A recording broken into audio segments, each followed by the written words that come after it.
स्वामी काज गुरु भक्ति, स्वामी काज गुरु भक्ति,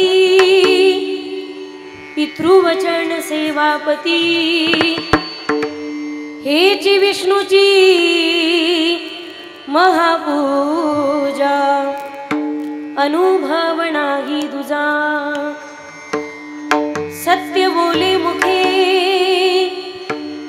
दुखवी अनेकांच्या दुःखे, हेची विष्णूची महापूजा, अनुभव नाही दुजा। जमलं तर चालू ठेवूया आपण। निश्चयाचे बळ तू का म्हणे, तेची फळ हेची विष्णूची महापूजा, हेची विष्णूची महापूजा, अनुभव नाही तुझा। समचरण सरोजम सांद्र नीलांबुदाभम, जगननिहित पाणी मंडनं मंडनानां, तरुण तुलसी माला कंधरं कंजनेत्रं, सदय धवलहासं विठ्ठलं चिन्तयामि। पांडुरंगाधरो पांडुरंगाधरो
जयांची केली स्मरण, होय सकळ विद्यांचे अधिकरण, तेची बंधू श्री चरण श्री गुरूंचे, ते नमस्कारोनी आता विढाल।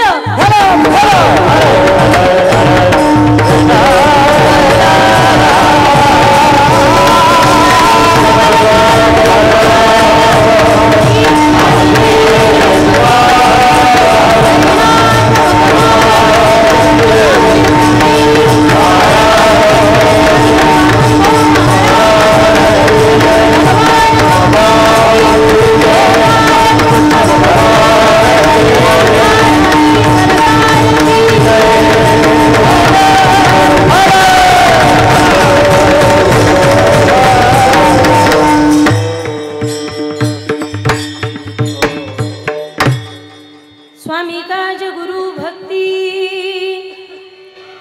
स्वामी काज गुरु भक्ति, पितृवचन सेवापती,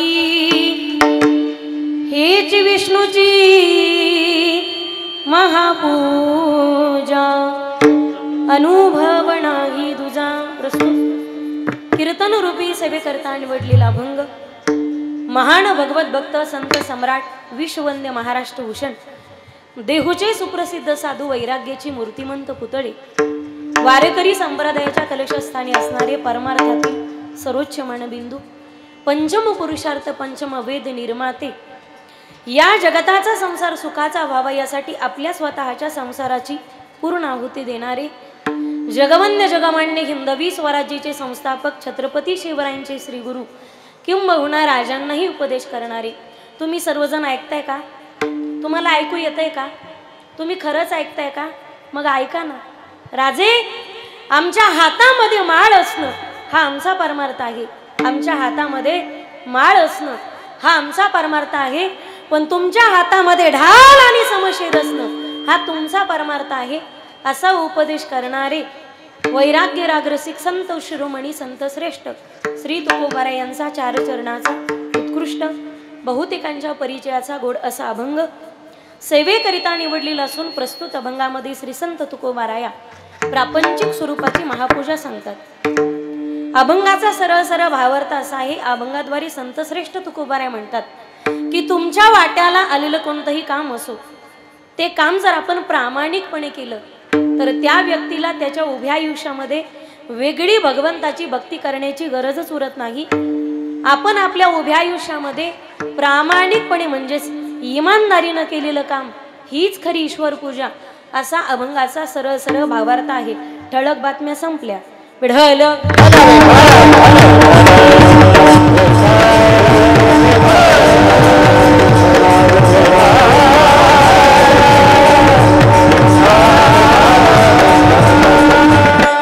अभंगाच्या भावार्थाकडे वळण्यापूर्वी अल्पासा परिहार द्यायचा तो असा. परमपुरुष परमात्मा परमाराध्य रुक्मिणी प्राणसंजीवन जगदाधार पांडुरंग परमात्म्याच्या कृपेने सकल संत महंतांच्या भाऊबाबांच्या कृपेने कृपाशीर्वादाने त्याचप्रमाणे गुरुवर्य महंत प्रल्हादजी महाराज श्री क्षेत्र गोवर्धनगड संस्थान गेवराई शेमी व श्री क्षेत्र दत्त संस्थान भीमसिंहगड वावी यांच्या अध्यक्षतेखाली संपन्न होत असलेला अखंड हरिनाम सप्ताह तथा ग्रंथराज ज्ञानेश्वरी पारायण आणि संगीतमय श्रीमद भागवत कथा तथा कृष्ण कथा ज्ञानयज्ञ सोहळा हरिभक्तीपारायण दयानंदजी महाराज शेलगावकर त्याचप्रमाणे हरिकीर्तनासाठी ज्यांची या ठिकाणी प्रामुख्याने उपस्थिती आहे असे हरिभक्तीपारायण गुरुवर्य महंत प्रल्हादजी महाराज गोवर्धनगडकर, उपस्थित माझ्याही पेक्षा वयाने ज्ञानाने अधिकाराने ज्येष्ठ आणि श्रेष्ठ असलेली सर्व वारकरी मंडळी, या परिसरातील सिल्लोड परिसरातील सर्व भाविक भक्त मंडळी, परिसरातील सर्वच कीर्तनकार प्रवचनकार कथाकार रथी महारथी आतिरथी बाबा आतिरेकी सोडून आपण सर्वजण माझ्याही पेक्षा वयाने ज्ञानाने अधिकाराने सर्वजण श्रेष्ठ आहात, अधिकारी आहात. बसलेल्यांपैकी उभ्या असलेल्यांमध्ये आपण माझ्याही पेक्षा वयाने ज्ञानाने अधिकाराने श्रेष्ठ आहात. कोणी माझ्या वडिलांच्या वयाचे, कोणी आजोबांच्या वयाचे, कोणी माझ्या भावाच्या वयाचे. बसलेल्यांपैकी काही माझ्या आईच्या वयाचे आहेत, काही आजीच्या वयाचे आहेत, काही माझ्या बहिणीच्या वयाचे आहेत. कीर्तन होईपर्यंत तुमची नात तुमची पोरगी तुमची बहीण समजा, पण प्लीज वेळ भरपूर झालाय. अधिक नाम उल्लेख न करता हम नाम के नहीं हम तो हरि नाम के प्रेमी है. ज्यांना 4 पोरी असतील त्यांनी 5वी समजा, 3 आहे 4थी समजा, 2 आहे 3री समजा, 1 आहे 2री समजा. पोरगीने मला वटीत घ्या, ॲडॉप्ट करा कीर्तन होईपर्यंत. पण कुणी काय माझ्यावर रुसू नका. राजकीय सामाजिक आर्थिक क्षेत्रातील सर्व मान्यवर, त्याचप्रमाणे मृदंगाची साथ करणारे दोन्ही मृदंगवादक परम आदरणीय ताल मार्तंड, ताल भास्कर, ताल सूर्य दादांचं नाव हनुमंतजी महाराज, त्याचप्रमाणे दुसरे मृदंगमणी हरिभक्तीपारायण आदरणीय सचिनजी महाराज, या दोन्ही मृदंगवादकांसाठी एकदा जोरदार टाळ्या. मेलेल्या कातड्यातून बोल उत्पन्न करणं इतकं सोपं नसतं. हे जित्या जनावराला कधी कधी कळत नाही. कळालं त्यांना धन्यवाद, नाही कळालं त्यांना डबल धन्यवाद. मुळात आपलं कीर्तन करायला 4G लागतं, 2G ला आणि 3G ला मी नेटवर्कच देत नाही. त्यांचे दृष्टांत सिद्धांत शेवटपर्यंत डाउनलोडच होत नाहीत. ते गोल बिंगत येत आणि मधीच बंद पडत येत. मग शेजारच्याला विचारायचं नाही काय म्हणत होते रे महाराज. काय झालं, एकदा 1-2 महिन्यांपूर्वी एका गावात माझं कीर्तन होतं. ते गाव नशिबाला असं आलं तिथं 50 वर्षापासून कीर्तन झालं नव्हतं. 50 वर्षापासून कीर्तन झालं नव्हतं. तिथं बळी देण्यात आला माझा. तुम्ही सर्वजण जागे आहात ना. मी कीर्तनाला उभी राहिले पण एवढी वैतागले लोक जायचे, कोणी बिड्या ओढून यायचं, कोणी तंबाखू खाऊन यायचं, कोणी पाणी पिऊन यायचं. लोक कीर्तन ऐकत नव्हते, ऐकायचे, बसायचे, उठायचे, ऐकायचे. सगळ्या कीर्तनात त्या लोकांमध्ये एक बिचारा माणूस इतका इमानदार होता, म्हातारा होता माणूस, समोर टेकून बसले ते. बाबा डोळ्याची पापणी न पाडता कीर्तन ऐकत होते. म्हटलं अख्ख्या लोकांमध्ये एकच इमानदार म्हातारं दिसतंय. अख्खं कीर्तन त्या म्हाताऱ्याकडे पाहून केलं. ज्ञानदेव तुकाराम पुंडलिक वर्दे झाल्यानंतर त्याचं शेजारचं म्हातारं त्याला म्हणे, रामभाऊ चल उठ उठ, कीर्तन संपलं. तेव्हा मला कळालं बसलेलं म्हातारं डोळे उघडे ठेवून झोपलं होतं म्हणून. तसं तुम्ही काय करू नका. विढल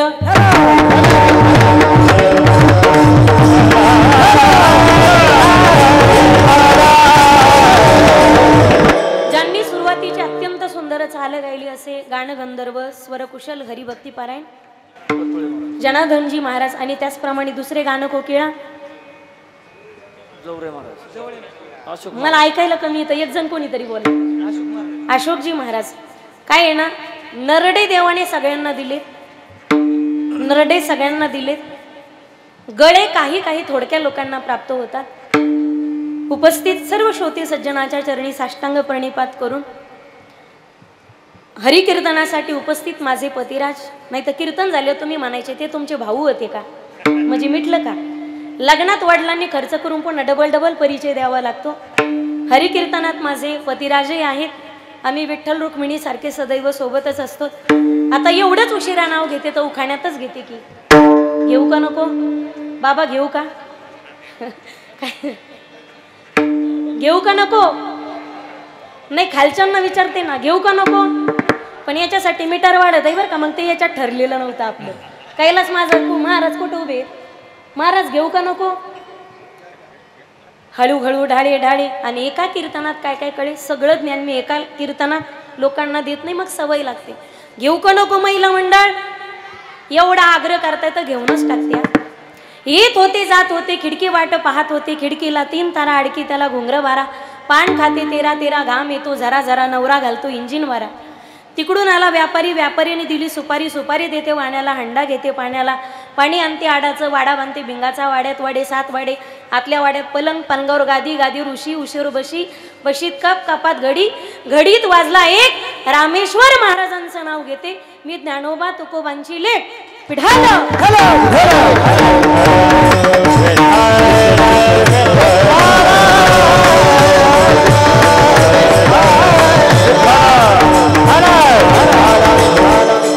सर्व श्रोते सज्जनाच्या चरणी साष्टांग प्रणिपात करून हार्मोनियम वादक असतील, इकडचे भालदार चौकदार वेणेकरी मस्तक हे पायावरी या वारीकरी संतांच्या सर्व श्रोते सज्जनाच्या चरणी साष्टांग प्रणिपात करून सेवेला प्रारंभ करूयात. विठ्ठल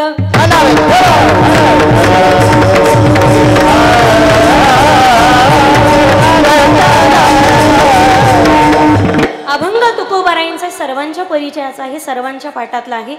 अभंगाचा अर्थ अत्यंत गोड आहे. तत्पूर्वी ज्या भाऊ आणि बाबांच्या कृपेने या ठिकाणी गोवर्धन गड या पवित्र स्थळी चालत असलेला अखंड हरिनाम सप्ताह, खरं तर या ठिकाणी गायींनी एकत्रित येऊन बसण्याचं ठिकाण होतं, पण संत जातील ते चैतन्य निर्माण करतात. सुरुवातीला ज्यावेळी नारायणगड सोडला त्यावेळी बाबा फक्त अंगाच्या कपड्यानिशी त्या गडावरून पदार्पण केलं होतं. उदासीनता निर्माण झाली, कधीतरी वाटत होतं हिमालयात जाऊन तपश्चर्या करावी. अंगाच्या कपड्यानिशी निघाले, पण पाटलाने मध्यस्थी केली. बाबा जो उपदेश माझ्या मुक्ताईने ज्ञानदादाला करावा, योगी पावन मनाचा सागे अपराध जनाचा. माऊली जर लेकरांनी मांडीवरती देह धर्म केला तर मायबाप मांडी कापून टाकत नाहीत, आणि जर तुम्ही लोकांच्या त्रासाला कंटाळून ताटीचं दार बंद करून स्वतःला कोंडून घेत असाल तर मग तुम्ही स्वार्थी आहात. आई वडील गेल्याच्या नंतर कधी कधी आम्हालाही रडावं असं वाटतं, पण ज्यांच्या खांद्यावर डोकं ठेवून रडावं तेच माऊली जर आमच्या समोर रडत असतील तर या चिमुरड्या मुक्ताईने कोणाच्या तोंडाकडे पाहून रडावं. तोच उपदेश पाटलांनी केला, विनवणी केली दोन्ही हात जोडून. बाबा समाजाने त्रास दिला म्हणून जर तुम्ही हिमालयात निघून जात असाल तर तुमचा परमार्थ स्वार्थी. या अपकार करणाऱ्या जगावरती तुम्हाला उपकार करावा लागेल. अज्ञान अंधकारात जो समाज डुबलाय त्याला ज्ञानाच्या ज्योतीमध्ये प्रकाशित करावं लागेल. तुम्हाला समाजाचा उद्धार करण्यासाठी समाजात उतरावं लागेल. कारण सद्गुरू ऐश्वर्य संपन्न, स्वामी भक्त, संप्रदायनिष्ठ आणि मूर्तिमंत ज्वलंत वैराग्याचं प्रतीक जर सद्गुरू भगवान बाबा सारखा एक साधू या मातीला भेटला नाही तर आज आमच्या अध्यात्माची दिशा आजही पाहतो मला गोपनीय हातात धरून आपल्याला आजही जंगलामध्ये पाखरं धरायचीच गरज पडली असते. धरा धरा धरा रे, मारा मारा मारा रे, धरलं धरलं धरलं रे, सुटलं सुटलं सुटलं रे. भाऊ बाबा नसते तर समाजाला अध्यात्माची दिशा मिळाली नसती. आजही भाऊंना तळपत्या सूर्याची उपमा दिली जाते. लोक म्हणतात इस्तू हातात घ्यावं, पण भाऊच्या स्वभावाचा नादच करू नये. भाऊ म्हणजे सूर्यासारखे प्रखर आणि तेजस्वी, आणि बाबा जर म्हटलं तर चंद्रासारखे शीतल बिढल.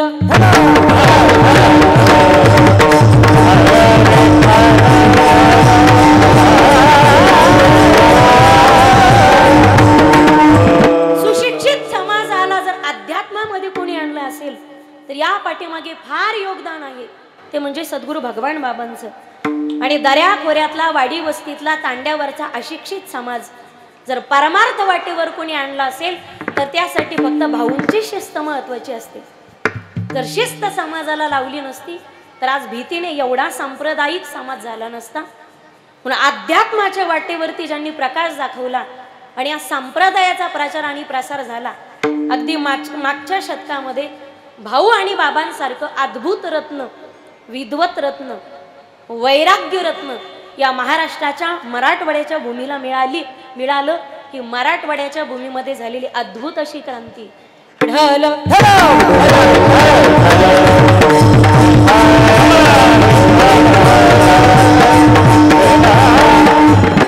या पवित्र आणि पावन अशा भूमीमध्ये, या पवित्र गोवर्धन गडावरती माझ्यासारख्या पामराला आपण सर्व अधिकारी श्रोत्यांच्या समोर सेवा करण्याची संधी प्राप्त होते.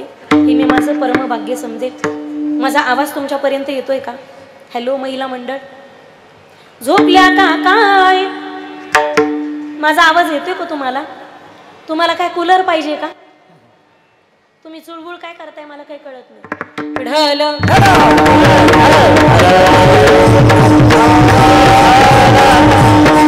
साधू संताचा एकही अभंग आठवो ही विनाकारण निर्माण झालेली नाही.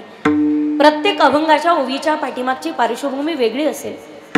सामान्य व्यक्ती घरातून बाहेर पाऊल टाकत असताना जर विनाकारण पाऊल टाकत नसेल तर साधू संताचा अभंग आणि ओवी ही विनाकारण कशी असेल?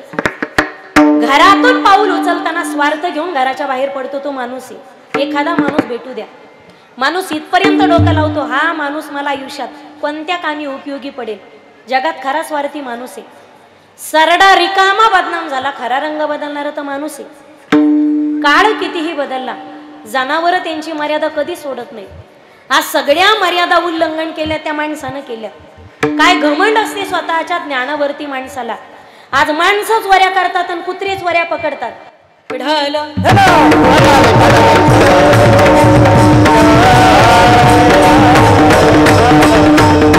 जगात देव चतुर आहे आणि माणसं चॅप्टर आहे. माणसं चतुर नाही, मरणाचे चॅप्टर. लोकांना कसं फसवायचं हे फक्त माणसाला विचारा. एखाद्या व्यक्तीला विचारा, तुम्ही कुठं चालला तो भाऊ? काही नाही, पोरीचं लग्न जमलंय, बस्ता बांधायला चाललो. कुठं चाललात नाना? काही नाही, म्हटली पोरीची डिलिव्हरी झाली, दवाखान्यात डबा घेऊन चाललो. असंच असतं ना? हॅलो, माझं बोलणं कळतंय न कळतंय मला काहीतरी प्रतिसाद भेटू द्या तुमच्याकडून. काहीतरी सिग्नल देत राहा. आमच्या बातम्या जर तुमच्यापर्यंत पोहोचत असतील तर आमच्या चॅनलचा TRP वाढू द्या. निदान फ्रंटचे 7-8 विद्यार्थी जरा हजर तरी दिसले पाहिजे.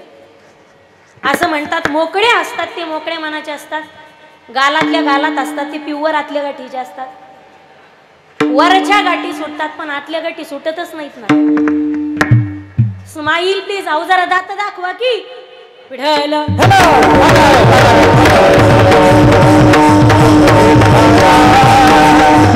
कुठं चाललात भाऊ? पोरीचं लग्न जमलंय, बस्ता बांधायला. नाना, म्हटले पोरीची डिलिव्हरी झाली, दवाखान्यात डबा घेऊन चाललो. तात्या, काही नाही, म्हटले किराणा संपलाय, आणायला चालले. कुठं चाललात अण्णा?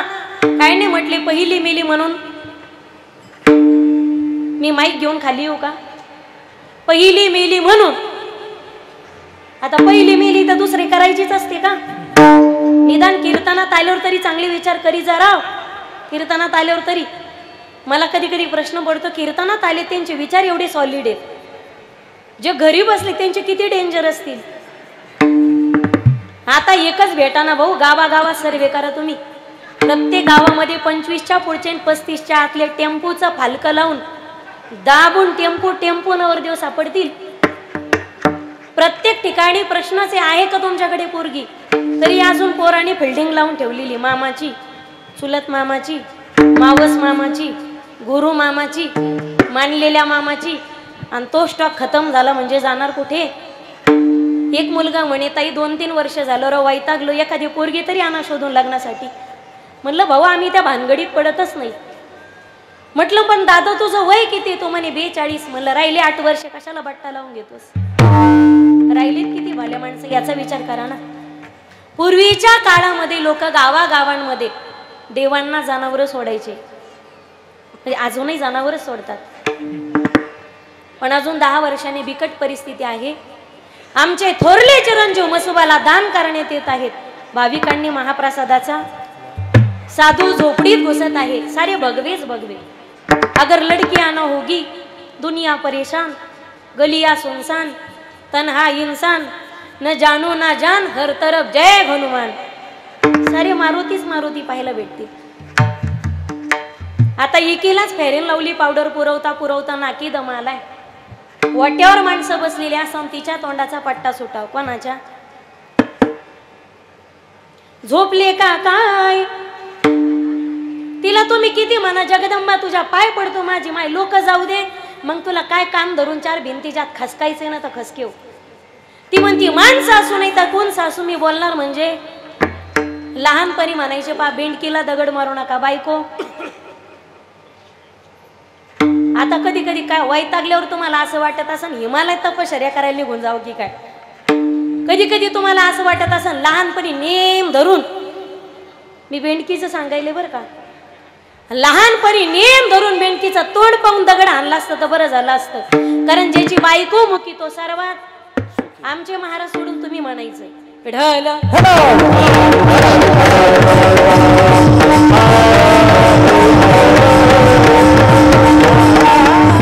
माझा सांगण्याचा मुद्दा आहे, सामान्य मनुष्य घरातून बाहेर पाऊल टाकत असताना पहिली मेली म्हणून दुसरी करायला नाही चाललो, दुधाची म्हैस आणायला चाललो. सोच बदलो भाई, देश बदलेगा. निदान कीर्तनात आल्यावर तरी घरातून पाऊल घेऊन स्वार्थ घेऊनच घराच्या बाहेर पडतो तो माणूस आहे. पण साधू संतांनी जगाला फसवण्यासाठी नाही तर जगत कल्याणासाठी परमार्थ केला. जगाला फसवता फसवता एक दिवस जो स्वतःही फसतो तो माणूस आहे. काय झालं, एकदा इलेक्शनचा काळ होता. एक पुढारी प्रत्येक गावात जायचा आणि भाषण ठोकायचा. हे पा, माझ्या कीर्तनातल्या कोणत्याही मुद्द्याचा आणि शब्दाचा संबंध कोणाशी लावू नका बरं का, मला मुक्तपणे बोलू द्या. कीर्तन रेडीमेड कपड्याचं दुकान, इथं कुणाचंच माप घेऊन कपडे शिवल्या जात. पण तयार झालेला शर्ट कोणाला ना कोणाला तरी फिट बसल्याशिवाय राहत. आमचा जवळजवळ नाही, लांब लांबपर्यंत कुणाच्या भावनांना हात घालायचा माझा माणूस नाही. मी काय बोलते याची मी पूर्ण जबाबदारी घेते, पण तुम्ही काय ऐकताय याची जबाबदारी मी स्वीकारत नाही. पिढायला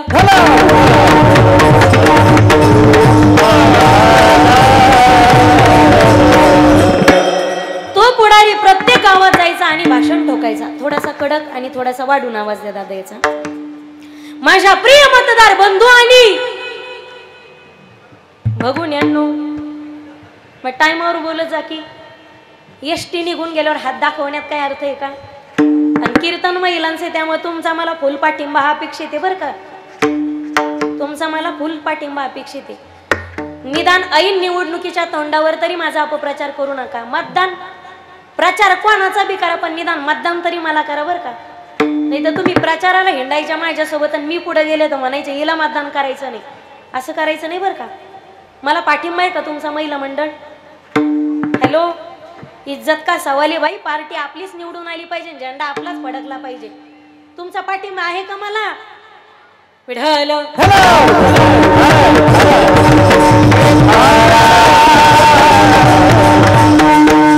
तो पुढारी प्रत्येक गावात जायचा आणि भाषण ठोकायचा. एकदा संधी द्या, गावचा विकास करून टाकील. एका गावात गेला, एक एक तरुण म्हणे साहेब आमच्या गावात लाईटच येत नाही. म्हटले काळजी करू नका आपल्याला निवडून आणा. म्हणजे मला नाही असं तो म्हटला. घरात लाईटची व्यवस्था आणि दुसऱ्या गावामध्ये गेला तेच भाषण. एकदा संधी द्या गावचा विकास करून टाकील. एक माणूस म्हणे साहेब आमच्या गावात रस्तेच नाही. म्हटले काळजी करू नका आपल्याला निवडून आणा घरात रस्ते आणि तिसऱ्या गावात गेला. एकदा संधी द्या विकास करून टाकील. एक बाई म्हणे साहेब आमच्या गावात पाणीच येत नाही. म्हटले काळजी करू नका आपल्याला निवडून आणा घरात पाण्याची व्यवस्था आणि चौथ्या गावात गेला. एकदा संधी द्या विकास करून टाकील. एक तरुण म्हणे साहेब आमच्या गावात स्मशानभूमीच नाही. म्हटले काळजी करू नका आपल्याला निवडून आणा घरात स्मशानभूमी उभारी. तुका म्हणे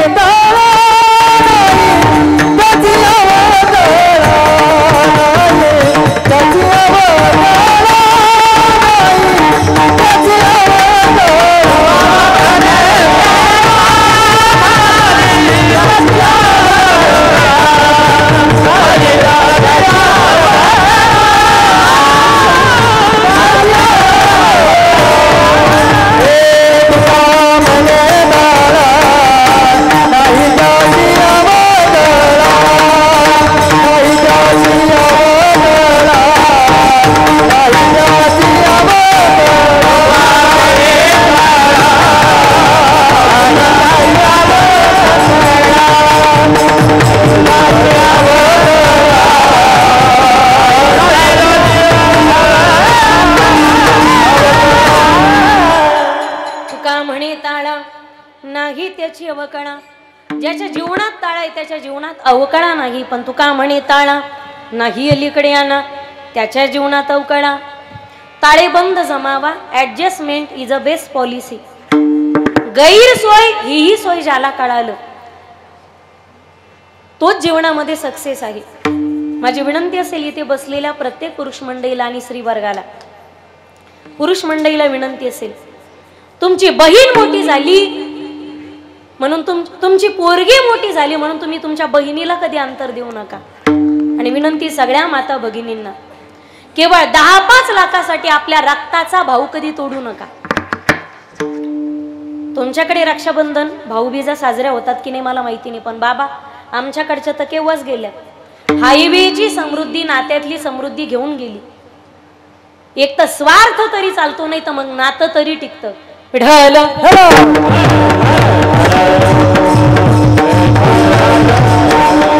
माणसाने घरातच शत्रू निर्माण केल्यामुळे बाहेरचा शत्रू न लढता सुद्धा जिंकतो. म्हणून एक वाक्य काळजात उतरून घ्या. जोडता आलं नाही तर जोडू नका पण नवीन नाते कधीच तोडू नका. पिढलं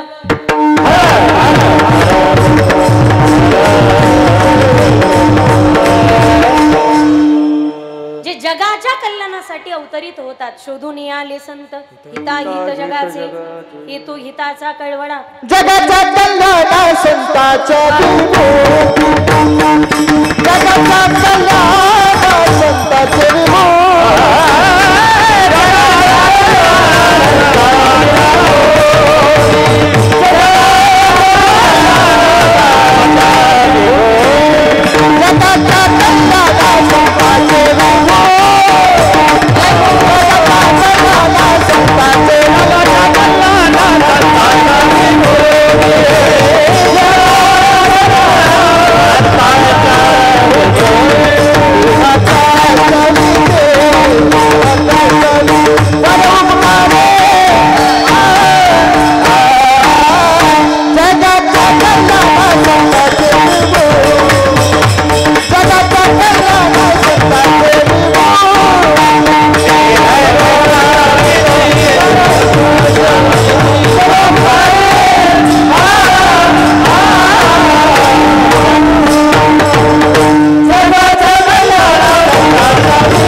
कल्याणा संतांच्या विभूती देह कष्टविधी परोपकारे अशा संत भूमीत आपला जन्म झालाय. आपलं भाग्य. भारताचे पहिले पंतप्रधान Pandit Jawaharlalji Nehru discovery of the India नावाच्या ग्रंथात उल्लेख करतात. जगात झाले नाही तेवढे संत भारत देशामध्ये जन्मास आले. असताना संताची किंमत कळाली असती तर सद्गुरू भगवान बाबांना नारायणगडावरून पदच्युत होण्याचे निर्णय कधी लोकांनी सायस केलेच नसते. असताना संताची किंमत कळाली असती तर सद्गुरू भगवान बाबाच्या वैराग्यावरती समाजाने कधी आक्षेप घेतलाच नसता. पण नारायणगड सोडल्यानंतर गडावरचं मोठं पिंपळाचं झाड सुद्धा उन्मळून खाली पडतं. ही त्यांच्या साधनेची उंची होती. बाबांनी गड सोडल्यानंतर तुळशीचं वृंदावन सुद्धा उन्मळून पडत होतं. ही बाबांच्या साधनेची उंची होती. आणि वैराग्याची उंची पाहाल तर ज्या ठिकाणी 2 दगडाच्या मध्ये इंद्रिय ठेचलं, रक्ताची चिळकांडी उडाली, तिथून पवित्र तुळशीची झाडं उगावीत, ही त्यांच्या वैराग्याची उंची. पण समाजाने जर बाबांना त्रास दिला नसता तर त्यांचं वैराग्य, त्यांची साधना आणि त्यांच्या परमार्थाची उंची कदाचित जगाला कळाली नसती. एक वाक्य काळजात उतरून घ्या माझ्या दादांनो, लोखंडाची कुणीही परीक्षा घेत नाही, पण सोन्याची परीक्षा घेतल्याशिवाय समाज त्याला स्वीकारत नाही. लोखंडाला परीक्षा देण्याचा अधिकार नाही, सोन्याला परीक्षा देण्याचा अधिकार आहे. सोन्याची परीक्षा करत असताना कोणताही सोनार त्याची मुखी घेऊन परीक्षा करत नाही. त्याला तासून पाहिलं जातं, त्याला ठोकून पाहिलं जातं, त्याला कापून पाहिलं जातं. तापवल्यानंतर तापून जे कमी होतं ना ते लोखंड आहे. लोखंडाला तापवतो मी, लोखंडाच्या थिलग्या उडतात. बोलताना विकू नको याला.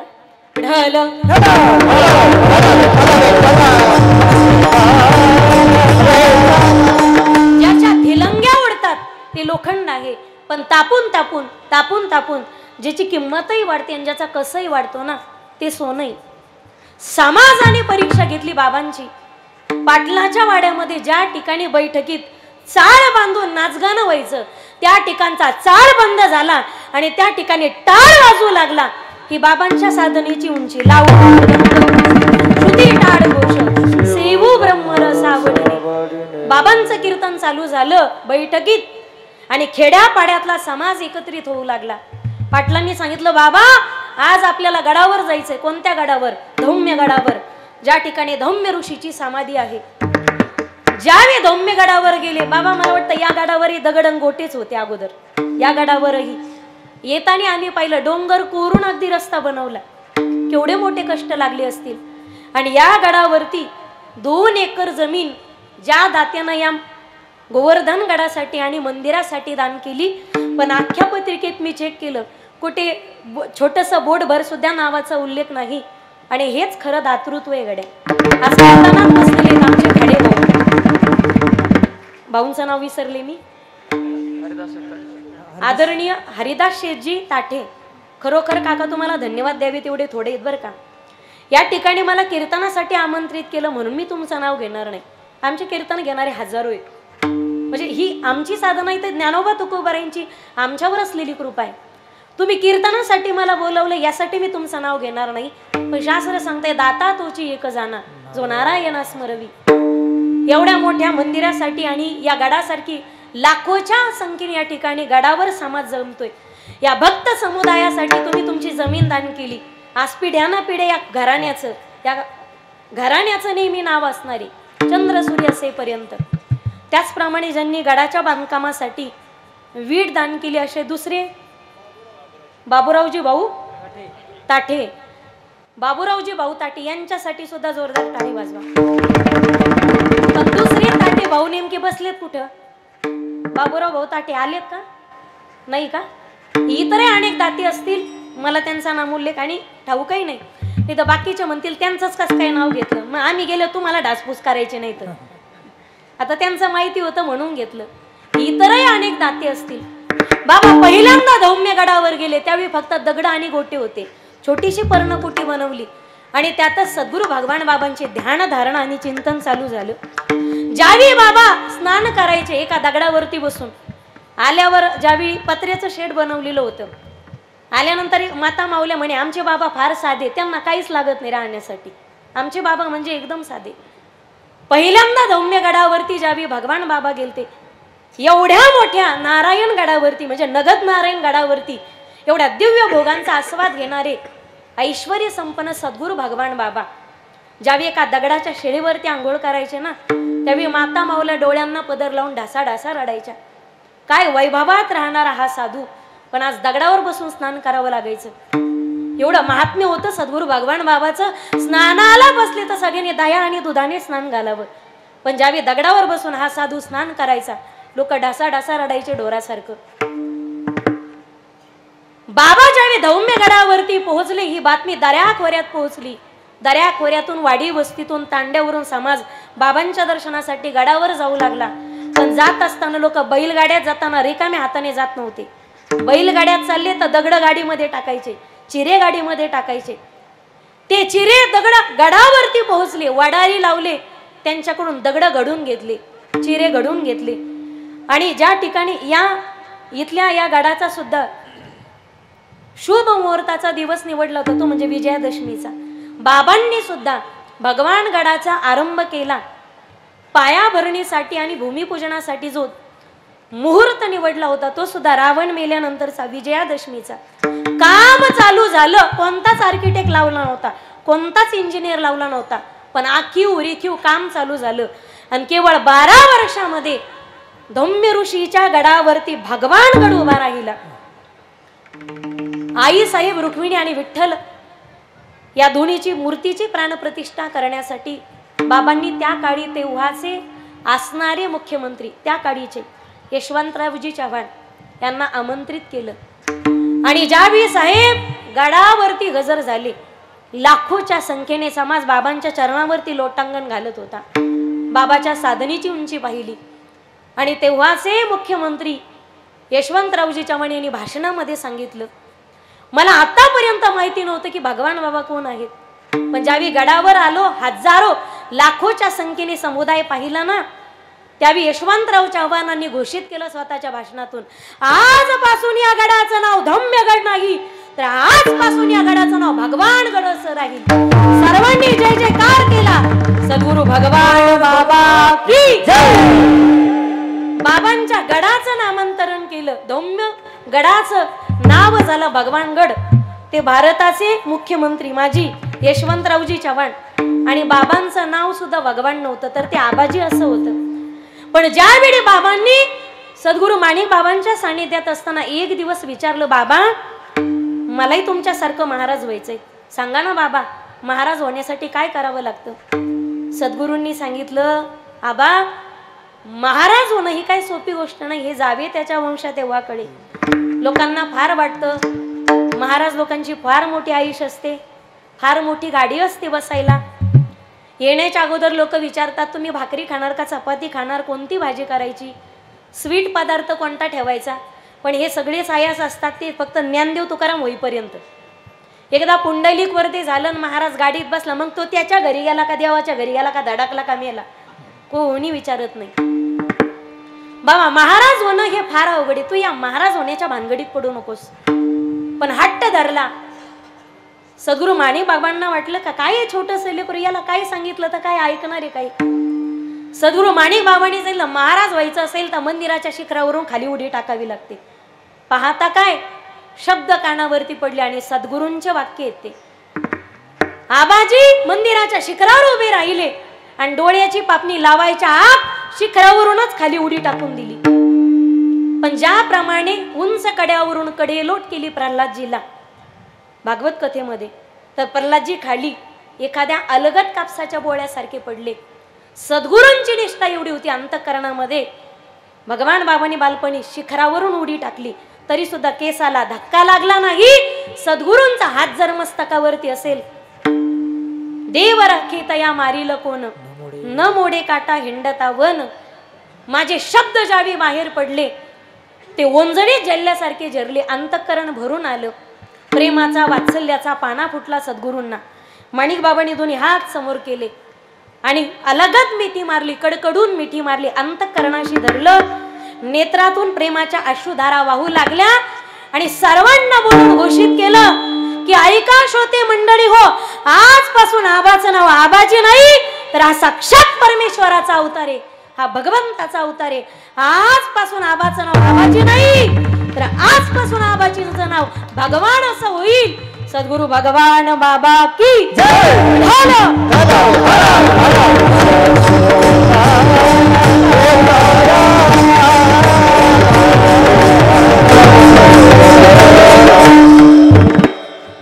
भगवान गणाच्या गादीला लक्ष्मीकांत असा आशीर्वादच आहे. नाथांच्या नंतर वारकरी संप्रदायामध्ये जर श्रीमंती कोणाला लाभलेली असेल तर ती ऐश्वर्य संपन्न वैराग्याचे महामेरू सद्गुरू भगवान बाबांना. बाबांनी कधी लोकांकडे पैसा मागितला नाही, पण अर्धाच तास जर गावात थांबले तर पैशाची थप्पी लागायची. पोत्यात भरून पैसा त्या ठिकाणी समाज कल्याणासाठी उपस्थित व्हायचा. बाबांनी जीवनामध्ये केवळ अध्यात्मच रुजवलं नाही तर शैक्षणिक क्रांती सुद्धा फार मोठी केली. त्यांच्या अंतःकरणामध्ये त्यांच्या व्यक्तिमत्वामध्ये एक फार मोठा शिक्षण महर्षी दडलेला होता. पण तुम्ही चरित्राचा अभ्यास करताल, काहींना माहिती असेल बसल्यामध्ये, काहींना माहिती नसेलही. ज्यावेळी माणिक बाबांच्या वैकुंठ गमन सोहळ्यानंतर नारायणगडाच्या गादीचा प्रश्न उभा राहिला, त्यावेळी केस गेली डायरेक्ट हैदराबादच्या कोर्टामध्ये. पण बाबांना वाटलं वादात पैसा गेला आणि जर निकाल माझ्या बाजूने लागला नाही तर समाजात क्रांती करायची ती माझी राहून जाईल. मग पैसा केसेस मध्ये खर्च न करता बाबांनी स्वतःच्या नावाने शिक्षण संस्था उभारली आणि आपल्या जवळ असणारे छत्रपती संभाजीनगर या ठिकाणी बाबांनी सद्गुरू भगवान महाविद्यालय या नावाने भगवान कॉलेजची पायाभरणी केली. तिथेही जागा घेतली. भगवान गडाच्या परिसरामध्ये केवळ गडाची जागा 200च्या 5 एकर एवढी जमीन आहे. पंढरपूरला मठे, आळंदीला मठे. बाबांनी आपल्या जीवनामध्ये अनेक शिक्षण संस्था उभारल्या. पण दुर्दैव असं, बाबांनी ज्या कॉलेज उभारलं भगवान कॉलेज छत्रपती संभाजीनगरचं, पण दुर्दैवाने काही लोकांनी ते आपल्या नावे हडप करून घेतलं. खात असताना काही खाणाऱ्याला कळत नाही, खात असताना खावं माईबाप. काहींना हेच कळत नाही खडी खावी की डांबर खावं. खायचं तर काजू खावं, पिस्ते खावं, बदाम खावत ना.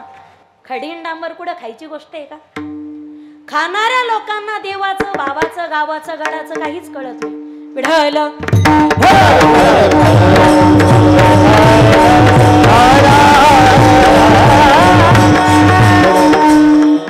या विज्ञान युगामध्ये ज्यांची विज्ञान निष्ठा एवढी दृढ होती तरी अध्यात्म आणि विज्ञान यांचा चमत्कार करत मागच्या शतकामध्ये ज्यांनी पाण्यावर बसून ज्ञानेश्वरीचं पारायण करावं हा भाव आविष्कार संप्रदायामध्ये केला.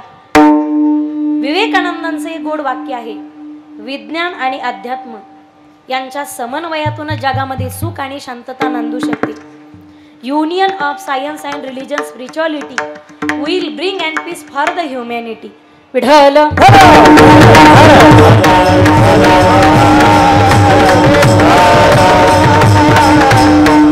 महाराष्ट्राला संतांचा देश म्हटलं जातं आणि महाराष्ट्रात झाले नाही तेवढे संत मराठवाड्याच्या मातीनं जन्माला घातले. ही मराठवाड्याच्या मातीची सगळ्यात मोठी पुण्य आहे. आपला जन्म या महाराष्ट्रात झाला. हे टाळ्या द्यायच्या असल्या तर मोकळ्या टाळ्या द्या, कदरल्यावानी टाळ्या देऊ नका. त्याच्यात मी आजारी, तुम्ही करू नका माझी बेजारी. एकदा मोकळ्या टाळ्या वाजवा. कीर्तनकाराने टाळ्या मागून घेऊ नयेत, कीर्तनकाराने टाळ्या मागून घेऊ नयेत. पण श्रोते जर कंजूष असतील, चिकट असतील, कृपण असतील, आता याच्या पुढचा शब्द मी वापरत नाही, तर मग टाळ्या काय, कीर्तनकाराने सारं मागूनच घ्यावं. कळालं त्याला धन्यवाद, नाही कळालं त्याला डबल धन्यवाद. त्यांनी उद्याच्या पंक्तीचा परसाद खाल्ल्याशिवाय घरी जायचं. शेवटी कीर्तन दररोजच आहे. महत्वाचं काय आहे, तो बेत कधी चुकवायचा नाही आयुष्यात. विढल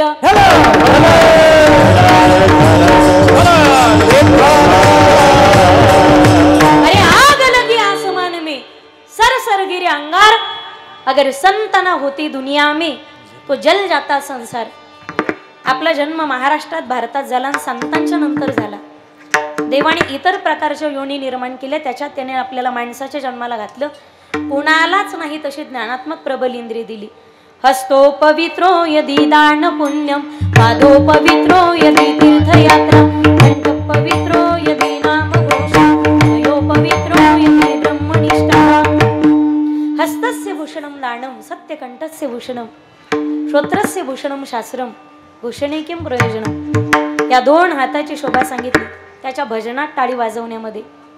आणि तुमच्याकडून भजन सहज शक्य होत नसेल तर या 2 हाताची शोभा आडल्या नडलेल्या गरजू व्यक्तींना मदत करण्यामध्ये. देणाऱ्याने देत जावे, घेणाऱ्याने घेत जावे, देता देता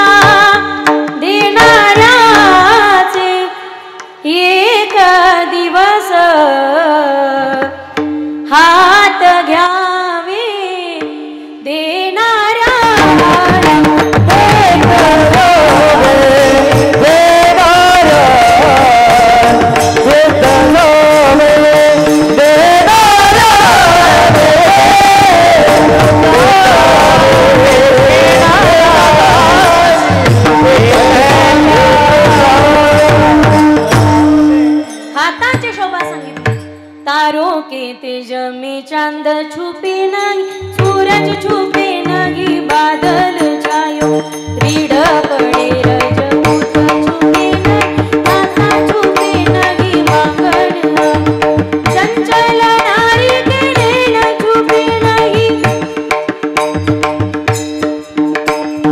चंचल नारी के नैन छुपे नहीं, प्रीत छुपे नहीं, प्रीत दिखायो तारों के तेज में चांद छुपे नहीं, सूरज छुपे नहीं, बादल छायो रीड पड़े रजपूत छुपे नहीं, दाता छुपे नहीं, मांगण आयो। कृष्ण को गोकुल से राधे को हैम्बरिंग मारते आवाज। कृष्ण को गोकुल से राधे को बरसाने से बुलाए रहे, भक्ति विवश एक प्रेम पुजारी फिर भी भजन लाए रहे, भक्ति विवश एक प्रेम पुजारी फिर भी भजन लाए रहे। हाताची शोभा सांगितली, स्नाने तू शुद्धी न तू चंदनेन, दाणेन पाणी न तू कंकणेन। दोन हाताची शोभा सांगितली, दान करण्यामध्ये, या उभ्या आयुष्यामध्ये, उभ्या जगतामध्ये देव न मानणारी पण माणसात देव मानणारी मी देव माणसं स्वतःच्या नजरेने पाहिली। तुमचा परमार्थ लोकाची मुंडकी मुडून लोकाचा काटा काढून असेल तर काढी लागलेला त्या परमार्थाला देव न मानणारी देव माणसं सुद्धा जगात श्रेष्ठ आहे। हीच मुची प्रार्थनान हेच मुचे मागणे, माणसाने माणसाशी माणसा समवागणे, हीच मुची। आणखी एक साने गुरुजींची प्रार्थना आहे, मी पुढे म्हणते, महिला मंडळ तुम्ही माझ्या मागे म्हणा। दादा विको देत असताना मॉनिटर मध्ये पण येऊ द्या। खरा तो एकची धर्म, जगाला प्रेम पावे। आता म्हणा, खरा तो वाघ माझ्या चिमण्यांनो वा, खरा तो एकची धर्म, जगाला प्रेम पावे, खरा तो। आता थांबा, वा, जगी जे हीनती पतिता, जगी जे, असं ऐकला का आवाज? जगी जे दीन पद दलित, वा, तया जाऊन हसवावे जगाला, खरा तो एकची धर्म,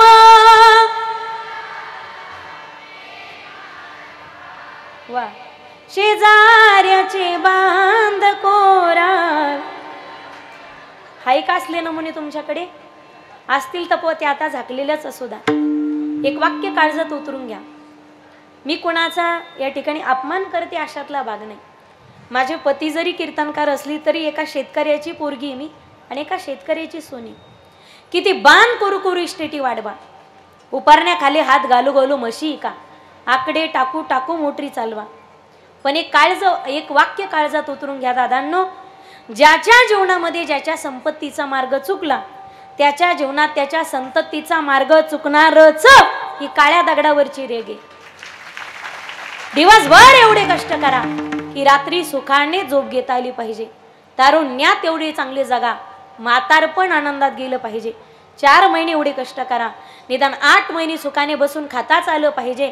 आणि नाही परमार्थ जमला, या उभ्या आयुष्यामध्ये एवढे इमानदारीचं जीवन जगा की पुन्हा एकदा या ज्ञानोबा तुकोबाच्या आणि या भाऊ बाबांच्याच महाराष्ट्रात आपल्याला जन्म भेटला पाहिजे।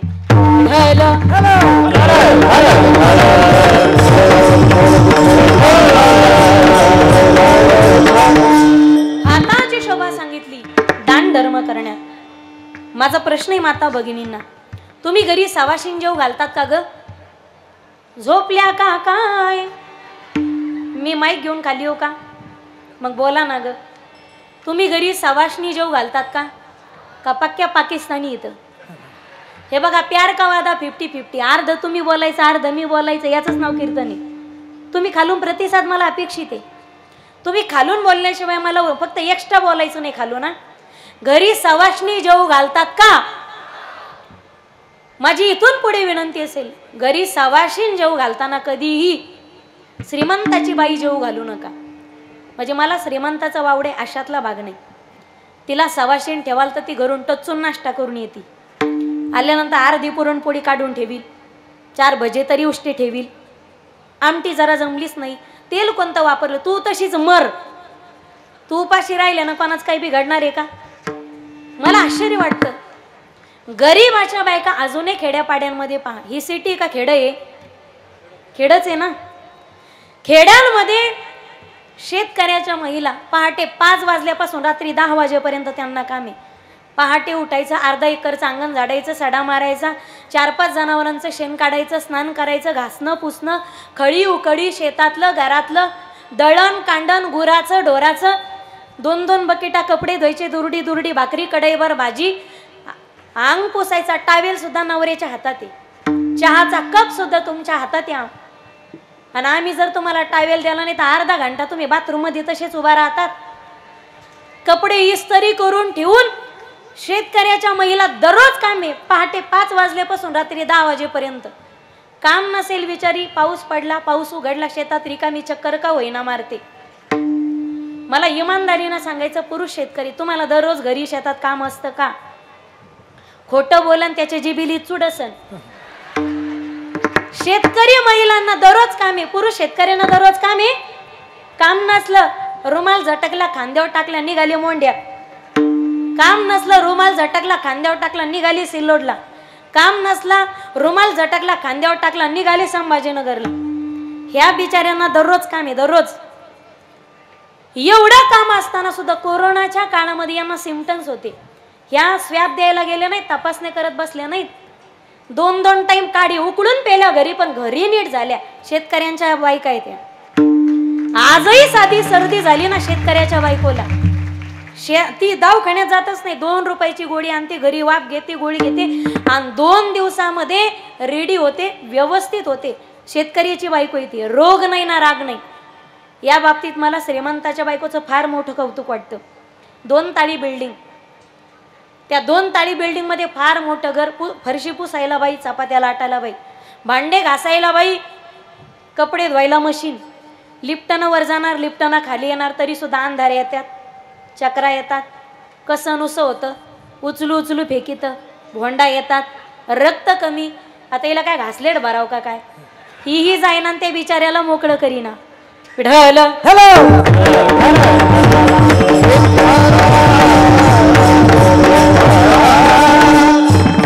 श्रीमंताच्या बायकोला नाही, तोळाभर दागिने जिच्या अंगावर आहे तिला कधी सवाशीण ठेवू नका.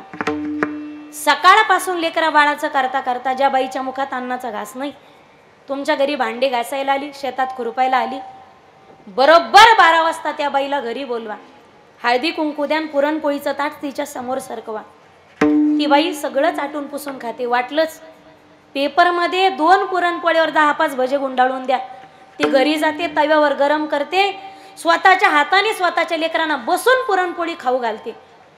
माईबाप ज्या दिवशी पुरणपोळीचा गोड घास गरीबाच्या झोपडीमध्ये त्यांच्या मुखात जातो, त्या गरीबाच्या मुखावरचं समाधानाचं असून त्यांच्या डोळ्यातले आनंदाचे 2 अश्रू, त्या दिवशी पंढरीच्या पांडुरंगाचं आणि आळंदीच्या ज्ञानोबाऱ्यांचं दर्शन तुम्हाला गरीबाच्या झोपडीत झाल्याशिवाय राहणार नाही.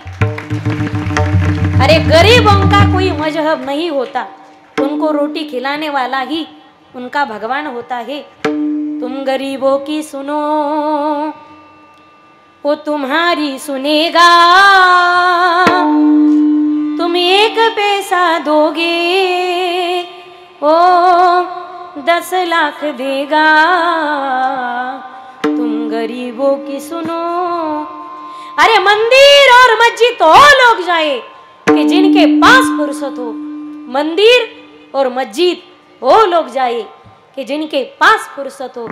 अरे हमारा तो फर्ज बनता है कि किसी रोती हुई बच्ची को हसाया जाए, हमारा तो फर्ज बनता है. नारायणगड सोडलं तेव्हा आंधळी आणि पांगळी रडत होते, बाबा तुम्ही गड सोडून चाललात, आता आम्ही कोणाच्या तोंडाकडे पाहून रडावं? तुम्ही किती श्रीमंत आहात माईबाप, तुमचा बंगला किती कोटीचा आणि तुमची गाडी किती लाखाची, यावर तुमची श्रीमंती अवलंबून नाही. तुमच्या डोळ्यात 2 अश्रू आले तर ते पुसण्यासाठी समाजातून किती हात समोर येतात ते अश्रू पुसण्यासाठी, यावर तुमची श्रीमंती अवलंबून आहे. इनका दामन पकड़ कर तो देखो, इनका दामन पकड़ कर तो देखो, उम्र भर का सहारा मिलेगा, उम्र भर का सहारा मिलेगा. राम को मांगल मेरे प्यारे, राम से मांगल मेरे प्यारे, जिंदगी का गुजारा मिलेगा,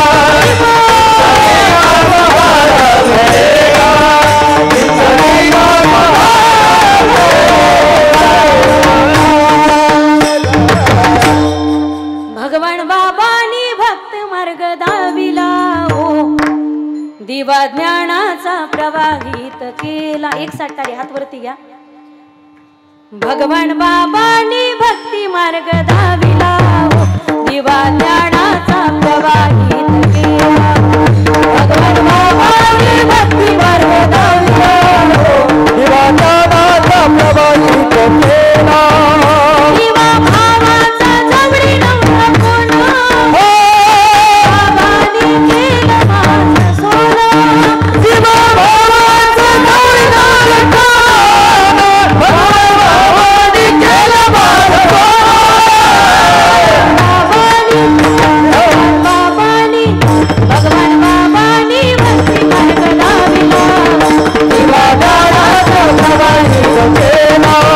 भगवान भक्ती मार्ग दाविला, भगवान बाबाने भक्ती मार्ग दाविला,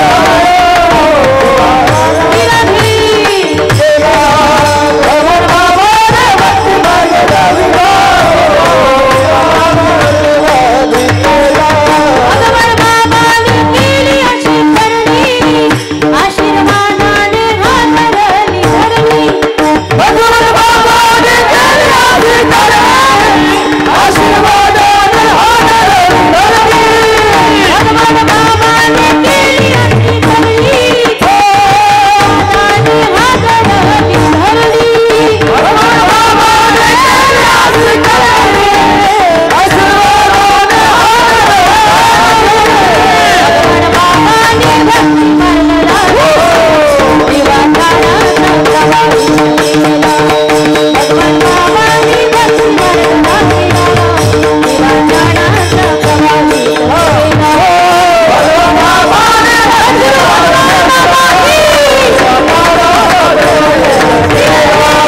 भगवान बाबाने भक्ती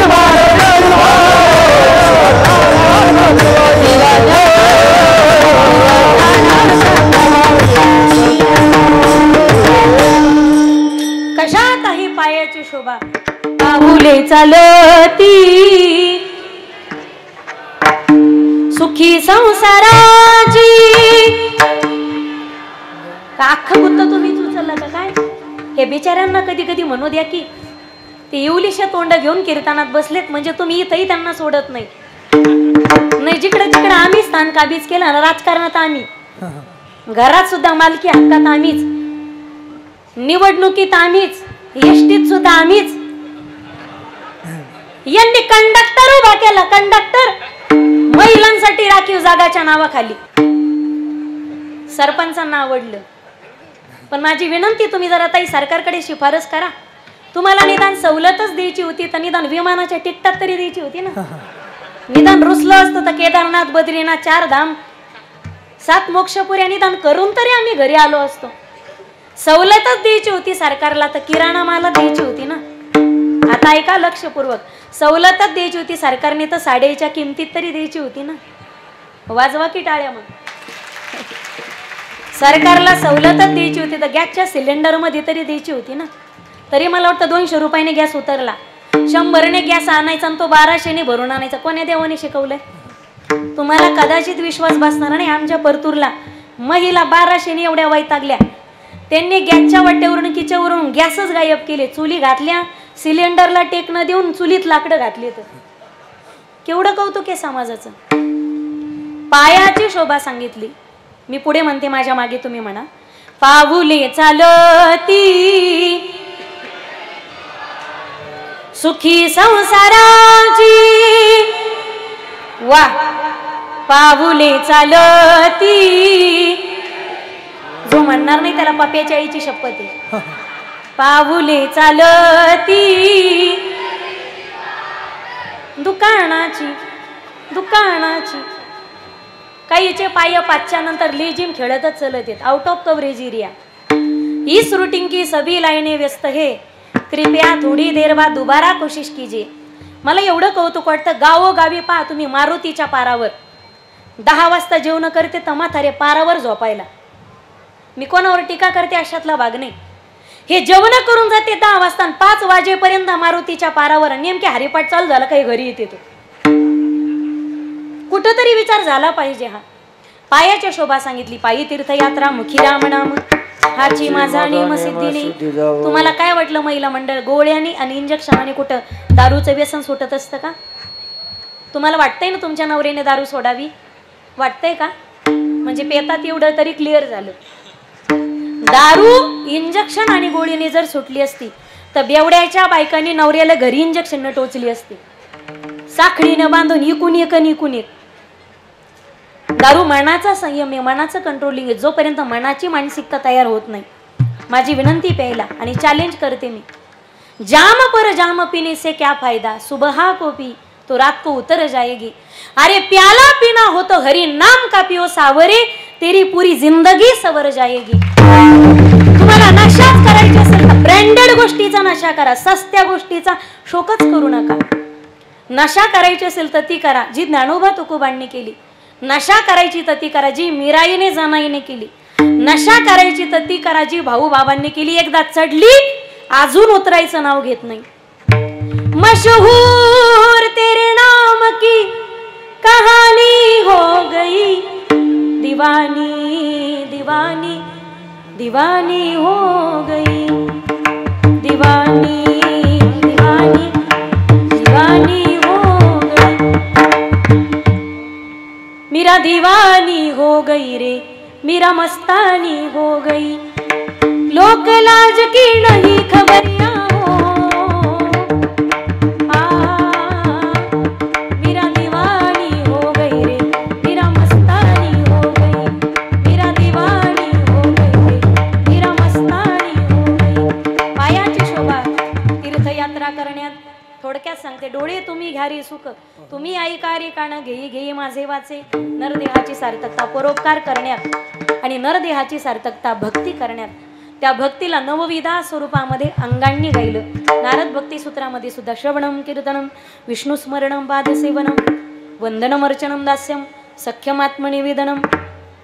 नवविधा भक्तीपैकी जीवाने एक तरी भक्ती करावीच.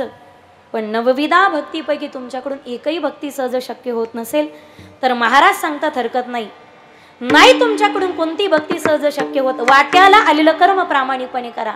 सेवक असाल मालकाची सेवा, शिष्य असाल गुरुची सेवा, पुत्र असाल जन्मदात्या मायबापांची सेवा आणि पत्नी असाल तर उभ्या आयुष्यामध्ये सौभाग्याची नामपतीची सेवा प्रामाणिकपणे एकनिष्ठ अनन्य भावाने करणे हीच खरी ईश्वर भक्ती. अभंगाचं प्रथम चरण.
सेवापती, नाही तुम्हाला पंढरपूरला जाता येत हरकत नाही, आळंदीला जाता येत नाही हरकत नाही, पायी सोहळ्यात चालता येत नाही हरकत नाही, गावच्या मंदिरात जाता येत नाही हरकत नाही, हरिपाठ काकडा करता येत नाही हरकत नाही, घरी देवपूजा करता येत नाही हरकत नाही, स्मरणी घेऊन नाम स्मरण करता येत नाही हरकत नाही, तुळशीला पाणी घालता येत नाही हरकत नाही, असा उचलायचा आणि धरणात टाकायचा. हे ऐकून करणाऱ्याने सोडायच्या नादी लागू नका म्हणजे बाद झालं. आपल्याकडून कोणतीच भक्ती सहज शक्य होत नसेल, महाराज सांगतात हरकत नाही ना, वाट्याला आलेलं कर्म प्रामाणिकपणे करा. ज्याचं कर्म प्रामाणिकपणे त्याला स्वतःचं घर सोडायची गरज नाही. एक दिवस जगाचा मालक त्याचं घर सोडून घर चालत तुम्हाला दर्शन दिल्याशिवाय राहणार नाही. कर्मात प्रामाणिकता, कर्मात कधी व्याभिचार नसावा. कुठलंही कर्म करत असताना पवित्र अंतःकरणाने, कर्मण्येवाधिकार असते मा फलीषु कदाचन मा कर्म कुल हेतुर्भूर सतधर्म प्रवर्तते. ज्याच्या कर्मात प्रामाणिकता आहे. आज सगळा वारकरी संप्रदाय आषाढीला पंढरीला जातो साधन भक्ती, पण प्रत्यक्ष पंढरीचा मालक सावता महाराजांच्या मण्यात त्यांना दर्शन देण्यासाठी येतो. ही मात्र सिद्ध भक्ती. मुठभर पोहे घेऊन द्वारकेला जातात सुदामजी, भक्तीचा पहिला प्रकार. पण प्रत्यक्ष मर्यादा पुरुषोत्तम शबरी मातेच्या आश्रमात त्यांना दर्शन देण्यासाठी येतात. भीलनी परम तपस्विनी शबरी जा कोना गुरु मतंग के करी गए तो हे मिलेंगे राम. पहिली भक्ती स्वामी काळजी. आज आम्ही भर दिवाळीच्या सणाला आनंद साजरा करतो, पण भर दिवाळीच्या सणाला कोणाचा तरी मुलगा, कोणाचा तरी भाऊ, कोणाचा तरी बाप, कोणाचा तरी पोरगा भर दिवाळीच्या सणाला सीमेवरती रक्ताची होळी खेळतो. त्यावेळी तो जवान घरातल्या 70-65 वर्षाच्या किडनी गेलेल्या म्हाताऱ्या बापाचाही विचार करत नाही. तो जवान घरातल्या 55-60 वर्षाच्या कॅन्सरने ग्रस्त असलेल्या 2 महिन्यानंतर जी माय जगात मला दिसणार नाही अशा आईचाही विचार करत नाही. तो जवान घरातल्या 27 वर्षाच्या तरुण बायकोचाही विचार करत नाही. तो जवान तिच्या मांडीवर असलेल्या 6 महिन्याच्या काळजाच्या तुकड्याचाही विचार करत नाही. ज्यावेळी आम्ही घरात दिवाळी साजरी करतो त्यावेळी तो हातात शस्त्र घेऊन देश संरक्षणासाठी सज्ज असतो.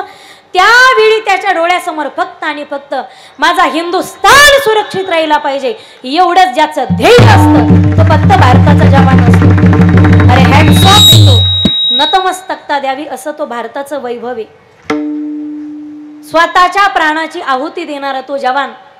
नवविधा भक्तीमध्ये ती आत्मसमर्पण नावाची भक्ती आणि जगद्गुरूंच्या भाषेमध्ये ती पहिली स्वामिकाच नावाची भक्ती. तुकोबाराय सांगतात त्या भारतीय जवानाला कोणत्याच देवाचं कोणतंच भजन करायची गरज नाही. ती एक प्रकारची देशसेवा आहे. म्हणून जय जवान.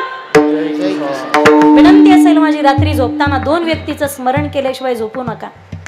ज्याच्यामुळे 2 घास सुखाने खातो त्या माझ्या बळीराजाला कधी विसरू नका. शेतकरी कालही राजा होता, आजही राजा आहे आणि उद्याही राजा राहणार. फक्त 2 गोष्टी टाइमवर भेटल्या तर त्याला निसर्गाने त्याला योग्य वेळी योग्य साथ दिली तर शेतकऱ्याचा हात अजूनही कोणी धरू शकत नाही. आणि सरकार मायबापानं त्याच्या मालाला योग्य वेळी योग्य भाव दिला तर शेतकऱ्याचा हात अजूनही कोणी धरू शकत नाही.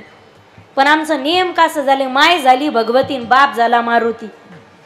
निसर्ग साथ देणं, सरकार आपल्या मालाला भाव देणं. ज्याच्यामुळे 2 घास सुखाने खातो त्या बळीराजाला विसरू नका. आणि ज्याच्यामुळे सुखाची झोप घेतो, आम्हाला सुखाने झोप यावी यासाठी जो अहोरात्र जागी त्या जवानाला कधी विसरू नका. विठ्ठल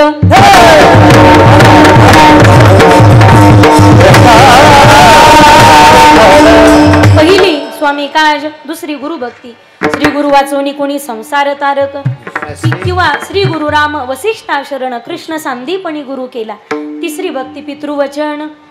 पुत्र असाल तर उभ्या आयुष्यामध्ये आपल्या माय बापांची सेवा प्रामाणिकपणे करणे. एक वाक्य लक्षात घ्या मायबाप. 2च मिनिटामध्ये मी थांबते, पण या 2 मिनिटामध्ये मला तुमची बडबड वगैरे कलकल अजिबात नकोय. नाही तर मग मी 12 वाजे लोक सोडणार नाही तुम्हाला. आता जी बोलन तिला तिच्या नवरीची शपथ आहे जर तुम्ही बडबड करता तर. विठ्ठल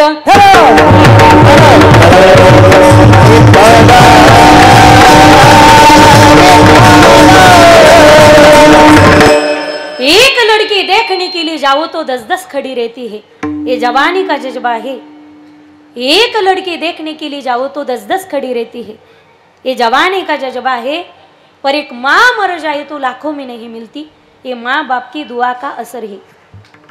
तुम्ही श्रीमंत असाल, 1000 लोक तुमच्या मागे पुढे असतील, तुम्ही देखणे दिसत असाल, 1000 मुली तुमच्या सौंदर्यावर फिदा असतील, तुमचा आवाज गोड असेल, लोक आवाजावर प्रेम करतील, तुम्ही गोड वाजवत असाल, लोक हातावर प्रेम करतील, तुम्ही चांगलं बोलत असाल, लोक तुमच्या शब्दावर प्रेम करतील। समाज तोपर्यंत बोलत राहतो जोपर्यंत वाणीला धार आहे। एकदा तुमच्या वाणीतली धार गेली, तुमचे शब्द बोथट झाले, समाज तुम्हाला विसरतो। ज्या आळंदीच्या धर्मशाळेमध्ये वेदांत वाचस्पती श्री गुरु जगन्नाथांना पवार यांचं कीर्तन 7 ते 9 असेल तर लोक 5 वाजल्यापासून गर्दी करायचे, पण ज्यावेळी अण्णांची वाणी गेली, तारखा घेणारे सप्ताह कमिटीचे मार्गदर्शक संयोजक 5 वाजल्यापासून गर्दी करणारे लोक, त्याच धर्मशाळेमध्ये ज्यावेळी अण्णांची वाणी गेली, वाणी गेल्याच्या नंतर ढोक महाराजाचं कीर्तन होतं, लोक अण्णाच्या खुर्चीला ढुसण्या मारून ढोक महाराजाचं कीर्तन ऐकायला जात होते। ही समाजाची वास्तविकता आहे। समाज तोपर्यंत किंमत करतो तुमची, प्रेम करतो जोपर्यंत तुमचे शब्द जिवंत आहेत। एकदा तुमची वाणी बोतट झाली, समाज तुमच्यावर प्रेम करत नाही। देखणे असाल, 1000 मुली फिदा असतील, आवाज गोड असेल समाज प्रेम करेल, वाजवणं गोड असेल तर हातावर प्रेम करतील, गोड बोलत असतात तर शब्दावर प्रेम करतील, पण काहीच येत नसेल अशा मतिमंद लेकरावरती निस्वार्थ प्रेम करणारं जगाच्या पाठीवरचं एकमेव व्यक्तिमत्व ते म्हणजे आईचं अंतकरण। जिनं कळ दिली फक्त तिलाच कळवळ आहे। तुमची वाट कधी लागते याची वाट पाहणारं जग असेल, पण वाया गेलेला पोरगा आणि वाया गेलेली पोरगी जिवंतपणीच नाही तर मेल्यानंतर सुद्धा योग्य वाटेवर कधी येते, अखंडपणे वाट पाहत राहते। जगाच्या पाठीवरती फक्त आमची माऊली। माझ्या ताईंनो, जोपर्यंत माहेरामध्ये माय आहे तोपर्यंत जगाच्या पाठीवर आपल्यासाठी माहेर आहे। माहेर कशाला म्हटले? जिथं माय आहे त्याला माहेर म्हटले। जोपर्यंत बाप जिवंत आहे तोपर्यंत माहेरच्या अंगणामध्ये तुम्हाला हक्काची चप्पल सोडण्याची जागा आहे। एकदा मायबाप निघून गेले, जोपर्यंत माहेरामध्ये मायबाप आहे आपण माहेरचे लेकी आहोत। मायबाप निघून गेले, आपण लेकी नाही, तर आपोआप माहेरच्या पाहुण्या झालेलं असतो। आईबाप जिवंत असतील ना तर माहेरच्या किचन मध्ये घुसून दुधाचा ग्लास ओठाला लावता येतो, पण आई वडील गेल्याच्या नंतर आपली हिंमत होत नाही किचन मध्ये जाण्याची। म्हणजे भाऊजाया वाईट आहेत मला असं म्हणायचं नाही, तिच्या आपोआप लक्षात येतं आपला अधिकार माहेरचा राहिला नाही आता। माहेर एखादा सण उत्सव असेल, जत्रा यात्रा असेल, सप्ताह असेल ना, तर वाट पाहण्यासाठी ताईंनो मायच माहेरामध्ये लागते ग। आईला जेवढा कळकळा जेवढा कळवळा असतो आपल्या लेकराचा तेवढा कोणालाच नसतो। सारखी फोन करत असते, फोन नाही का केला तो अजून आपल्या ताईला? अरे अजून कशी नाही आली ती? सप्ताह चालू होऊन 4 दिवस झालेत, सप्ताह चालू झाले की पहिल्याच दिवशी माझं लेकरू हजर राहायचं। तू फोन केला नशील बहुतेक तिला। अरे कसे करताल तुम्ही फोन? ती आली की तुम्हाला खर्च होतो ना। अरे आम्ही जिवंत असताना आमच्या लेकीचे हे आलेत माहेरात, आम्ही गेल्यानंतर कोण विचारणार आहे आमच्या लेकराला? लाव माझ्या समोर फोन। ती माय स्वतःच्या लेकाला भावाला फोन लावायला लावते आणि फोन माय हातामध्ये घेते आणि स्वतःच्या लेकीला 4 गोष्टी सुनावते। अगं 50 वेळा फोन केला तुला, अजून कशी काय नाही आली तू? आई काम होतं ग माग, उद्या सकाळीच निघते ना मी। 7 वाजता आईचा फोन असतो लेकीला, निघालीस का? हा, उन्हाच्या आधी ये जरा, का तुला ऊन लागेल।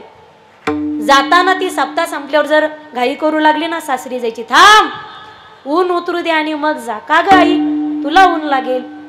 यायचंय तर उन्हाच्या आते आणि जायचंय तर उन्हानंतर जा। अखंडपणे आमच्या काळजीचा भारजी वाहते ना।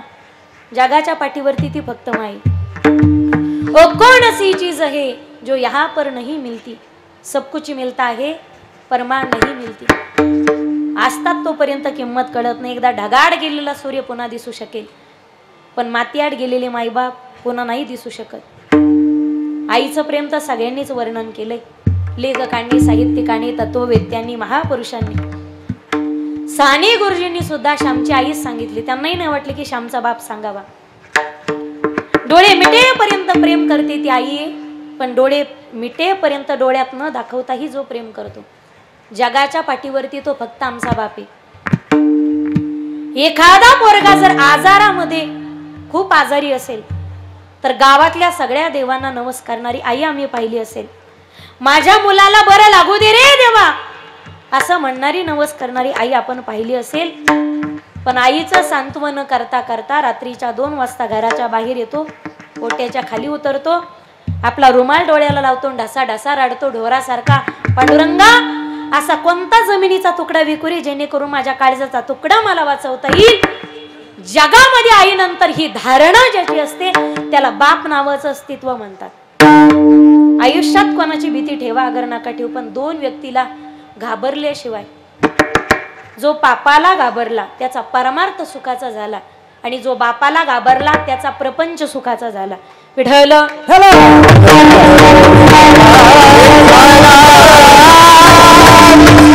अरे एकुलते एका पोरीच्या लग्नामध्ये सकाळी 8 वाजता नवी कोरी पैठणी साडी घालून अख्ख्या मंडपात फिरणारी वरमाई आणि आई आम्ही पाहिली असेल. पण 10 लाख हुंडा ज्या बापानं दिला, आहिराचे कपडे अंगावर चढवायला ज्याला वेळ मिळाला नाही, जगाच्या पाठीवरती फक्त आमचा तो बाप होता. आई वारली एखादी, तिच्या कपाटात निदान 10 नव्या तरी कोड्या साड्या सापडतील. 50,000 रुपये पगार होता, पण ज्याने स्वतःच्या अंगावरती, ज्याच्या कपाटात पेटी जर उघडून पाहिलं तर 2 शर्ट 2 पॅन्ट रुमाल टोपी याच्यापेक्षा तिसरा शर्ट सुद्धा सापडला नाही. जगाच्या पाठीवरती फक्त तो आमचा बाप होता. फार चौफाळे टांगा आणि काजू बदाम खाऊ घाला मी असंही सांगणार नाही. फक्त विनंती असेल, उभ्या आयुष्यामध्ये ज्यांनी हाडाची काढ केली, रक्ताचं पाणी केलं, रात्रीचा दिवस दिवसाची रात्र केली, आयुष्याचं समर्पण लेकरा बाळांना घडवण्यात केलं, आता त्यांना म्हातारपण आलं, त्या म्हातारपणामध्ये त्यांचा आधार न काढून घेणं हे प्रत्येक पुत्राचं कर्तव्य. इथं जेवढ्या कॉलेजला जाणारे माझ्या भगिनी बांधव असतील, नसेल तुमच्या एवढी वेल एज्युकेटेड मी, पण विनंती ग माझ्या भगिनीवर, माझं एक वाक्य तुमच्या पदरामध्ये घ्या. उभ्या आयुष्यामध्ये काय शिकायचं तर शिका, काय निर्णय घ्यायचं तर घ्या, वाटेल ते निर्णय घ्या. सायन्सला जा, मेडिकलला जा, इंजिनिअरिंगला जा, काय व्हायचं तर वा. वाटेल ते कपडे घाला, वाटेल म्हणजे कसे नाही, चापून चोपून शोभून अंग भरून स्टेटसला शोभतील असे कपडे घालायला अजिबात हरकत नसावी. विनंती असेल माझी, अंग प्रदर्शन करणारे नाही, वाक्याचा विपर्यास करू नका. वाटेल ते कपडे घ्या, वाटेल त्या साईटला जा, वाटेल तो निर्णय घ्या. फक्त विनंती असेल, उभ्या आयुष्यामध्ये लग्नाचा निर्णय घेताना बापाच्या विरोधात पळून जाऊन कधी लग्न करू नका. एवढी भीक त्याच्या पदरामध्ये घाला. पळून गेलेल्या पोरीला पुन्हा जगात माहेर उरत नाही. आवडला एखादा बापाला सांगून बाप लग्न लावून देतो, त्याच्या बजेटमध्ये बसत असेल तर, ज्या अर्थी बाप विरोध करत असेल त्या अर्थी त्याने भविष्य काळाचा विचार केला असेल. पोरगी बापाच्या काळजाचा तुकडा असते. कन्यादान करत असताना किती वेदना होतात, बाप झाल्याशिवाय कधी कळत नाही. त्या विधात्याने ज्यावेळी पोरगी बनवायला घेतली त्यावेळी बापाच्याच काळजाचा तुकडा बाजूला केला आणि त्याच्यापासून हाडामांसाचा गोळा तयार केला, त्याला नाव प्राप्त झालं मुलगी. म्हणून पोरगी बापाच्या काळजाचा तुकडा असते. आवडला सांगून बापाने विरोध केला तर 2 वर्षाच्या ओळखीसाठी तुम्ही 18 वर्षाच्या प्रेमाचा बळी नका ग देऊ माझ्या ताईंनो. बापाने घेतलेला निर्णय आयुष्यात कधी चुकणार नाही. आवडलं एखादं तर सांगून पहा बापाला. एक वाक्य काळजात उतरून घ्या. तुम्ही चुकीच्या ठिकाणी तुमचं हृदय अर्पित करत असाल तर लक्षात घ्या, तुमच्या हृदयाची जागा तुकडे करून फ्रीज मध्येच असणार आहे. मी काय बोलते तुमच्या पक्क लक्षात येत असेल. समजदार को इशारा कापी. चुकीच्या ठिकाणी हृदय देत असाल तर तुकडे करून तुमची जागा फ्रीज मध्येच असणार आहे. योग्य ठिकाणी हृदय देत असाल तर तुमची जागा अंतःकरणात असणार आहे. सांगू सांगू मेलो त्यांना किती सांगावं बाई, चुकीचं पाऊल उचलू नका. ती म्हणती मेरा अकबर ऐसा नाही, मेरा अब्दुल्ला वैसा नाही. अगं सारी एकाच माडीचे मणी येतं. तुकडे करून फ्रीज मध्ये ठेवण्यात आले, कोल्ह्या कुत्र्याला खाऊ घातले, फारशा डोक्यात घातल्या, दगड डोक्यात घातली, 21 वेळा चाकूने वार झाले. आपलंच झाडाचं नाही, लोकांना बोलून काय फायदा आहे. लव जिहाद नावासारख्या संघटना हिंदू धर्म भ्रष्ट करण्याच्या प्रयत्नात आहेत. माझी जात कोणती, तुमची जात कोणती, तुमचा धर्म कोणता, माझा धर्म कोणता. आम्ही फक्त 15 ऑगस्टला 26 जानेवारीलाच भारतीय असतो. इतर वेळी आम्ही हिंदू, मुस्लिम, शीख. बरं त्याच्या सुद्धा आम्ही हिंदू जर म्हटलं तर आम्ही आमच्या विचारावर ठाम आहेत का. एखाद्या मुस्लिमाला विचारा, त्यांच्या सुद्धा जातीन पोट जाती. त्यांना विचारलं तर ते त्यांच्या पोट जातीन जाती सांगत बसत नाहीत. एक मुखाने ठामपणे सांगतात आम्ही मुस्लिम आहेत, आम्ही मुस्लिम आहेत सांगते ते. आणि आपल्या व्यक्तीला जर विचारलं तर आपण म्हणत नाही ना आम्ही हिंदू येतं. आम्ही सांगतो साडी, कोळी, तिली, तांबोळी, कहार महार चांबार सुतार नावी वाणी कैकाडी भील ब्राह्मण वंजारी मराठा हे आमच्या जाती येतात. बरं त्याच्यात तरी आम्ही ठाम आहेत का? आम्ही सांगतो तर आम्ही 12 माशी ते 16 माशी, आम्ही 96 कोळी ते 92 कोळी 93 चा रुंगण्याने हाणले पाहिजे तसे. जातीपातीच्या मी तर म्हणते पक्ष तर चुलीतच घाला, तिकडं राखेल टाकून पेटून द्या. वाटोळ केलं पक्ष माझा माझा करता करता. कोणत्याही पक्षाचे मी कोणाचं समर्थनही करायला आले नाही आणि कोणाचं कोणाला नावही ठेवायला आले नाही. पण वाक्य तळतळीच आहे माईबाप. आपण झोपेत जर गाफील राहिलो तर येणारा 10 ते 5 वर्षाचा काळ हा फार भयंकर असणार आहे. जातीपातीच्या भिंती बाजूला ठेवा, सगळ्यांनी एकत्रित या. जोपर्यंत झाडूच्या काड्या एकत्रित आहेत तोपर्यंत झाडू अख्ख्या गावाचा कचरा साफ करतो. एक झाडू अख्ख्या गावाचा कचरा साफ करतो. पण ज्या दिवशी झाडूच्या काड्या पन्हाळ्या विभक्त होतात त्या दिवशी झाडूचाच कचरा झाल्याशिवाय राहत नाही. सरकार आएगी सरकार जाएगी, पार्टियां बनेगी पार्टियां बिगड़ेगी. कौन सीएम बनेगा कौन पीएम बनेगा ये मुद्दा नहीं. हम ना सीएम को जानते ना पीएम को जानते. अरे 100 करोड़ हिंदुओं का देश है, ये हिंदुस्तान बना रहना चाहिए, यही हमारी आकांक्षा है. सर्वांनी एकत्रित येऊन या धर्मासाठी आणि देशासाठी कार्य करायचं हेच आमचं केवळ एकच उद्दिष्ट असेल. म्हणून 3री भक्ती सांगितली पितृवचन आणि 4थी सांगितली पत्नी असेल तर पतीची सेवा प्रामाणिकपणे करणे. एकदा मोठ्या प्रेमाने हात वर करूया सर्वजण. मागचे पुढचे रोज येतात ते, जे आजच आले ते, येणारे लिहू देत नाहीत ते. जो व्यक्ती हात वरती घेणार नाही काळकरीत मातक सोडून त्याला चिकनगुन्या होईल. हात वरती घ्या सर्वजण. हरी ढोब्बार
चरण सोडले, 3 चरण सोडले, सरळ सरळ अर्थ सांगते. हीची विष्णूची महापूजा, अनुभव नाही दुजा, सत्य बोले मुखे हीची विष्णूची महापूजा, दुखवी अनेकांच्या दुःखे हीची विष्णूची महापूजा. का हो तुकोबराय, जीवनात कर्म प्रामाणिकपणे केलं तर ती सेवा ईश्वर चरणी समर्पित होतेच का? तुकोबरायांनी सांगितलं मनात दृढ निश्चय असेल तर का शक्य होऊ शकत नाही. निश्चयाचे बळ तुका म्हणे तिची फळ, हीची विष्णूची महापूजा, अनुभव नाही तुझा. झालेली हल ऐका ओ मंडळी, आपण पूर्ण सूचना ऐकल्याशिवाय कोणी उठं जाऊ नका. एक लक्षात घ्या, आपण एवढा मोठा खर्च करतोय आणि अतिशय थोड्या वेळाकरता, 2 मिनिटाकरता, 4 मिनिटाकरता सर्व कार्यक्रमाचा विक्षेप होतो. आपण मध्यंतरी विठोबा रुक्माई भजन झाल्यानंतर, ज्ञानदेव तुकाराम झाल्यानंतर जय विठ्ठल होऊपर्यंत आणि उद्याच्या सूचना पूर्ण होऊपर्यंत कोणीही उठायचं नाही. बसा माऊल्यो, बसा बसा, थोडंसं 2 मिनिटं बसा. बसल्या बसल्या बसल्या.